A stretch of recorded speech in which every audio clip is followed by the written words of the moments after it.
And now let's look at those bearing the brunt of the shutdown. The country's largest union for federal workers is suing the Trump administration over the shutdown, saying the government owes damages to the 400,000 federal employees who are working without pay. J. David Cox is president of the American Federation of Government Employees who filed the complaint. Mr. Cox, thank you very much for joining us. So before I ask you about the lawsuit, what do you make of this back and forth between the White House and Democrats? Part of it, clearly, there are 800,000 federal employees who are being held hostage, who January the 11th will not receive a paycheck. 420,000 of them are being required to go to work every day, do their job, and will not get paid on payday. The other have been sent home furloughed without pay at the current time. That touches the lives of at least 2.5 million people. That's unconscionable. You're talking about the tangible effects of this. Yes. So the lawsuit was filed, your organization filed this lawsuit yesterday. On what grounds? On the grounds of the Federal Fair Labor Standards Act, which says that the government or any employer has to pay its employees at least a minimal amount of money. This lawsuit was filed during the last government shutdown and was won.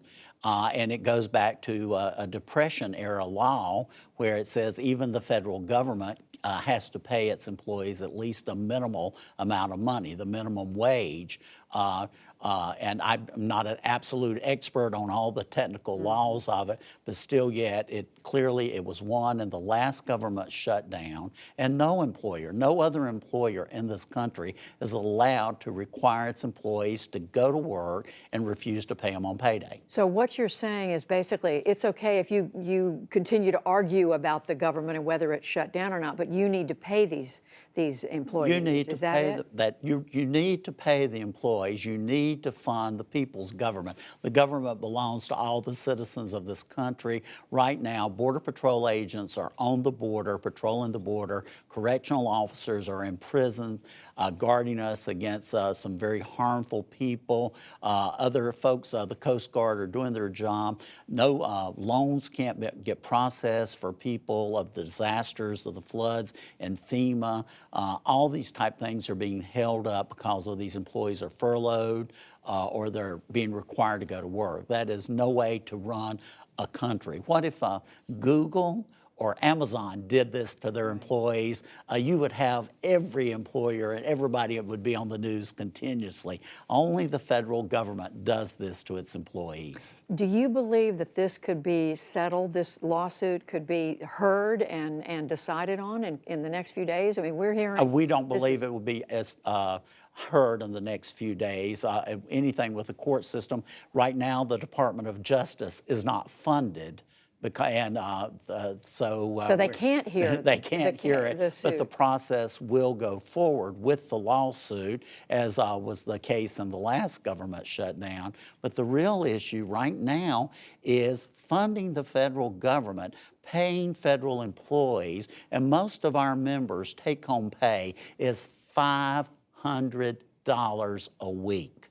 That is not a lot of money, $500 a week.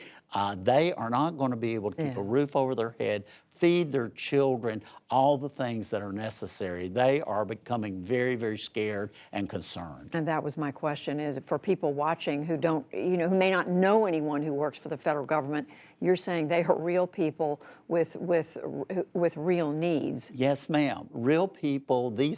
Right now, these are cooks who cook the food in federal penitentiaries. Not high-paying jobs, but they're required to go to work. They're required to cook that food, and they don't get paid on payday. No employer.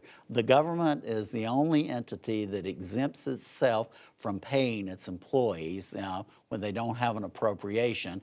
But there is this one process in the law where it says that they have to pay a minimal amount that goes back to a Depression-era stance in the law. J. David Cox, the president of the American Federation of Government Employees, we thank you. Thank you so much, and let's bring this shutdown to an end and put federal employees back to work, caring for the American people. We want to go to work and do our jobs. Thank you.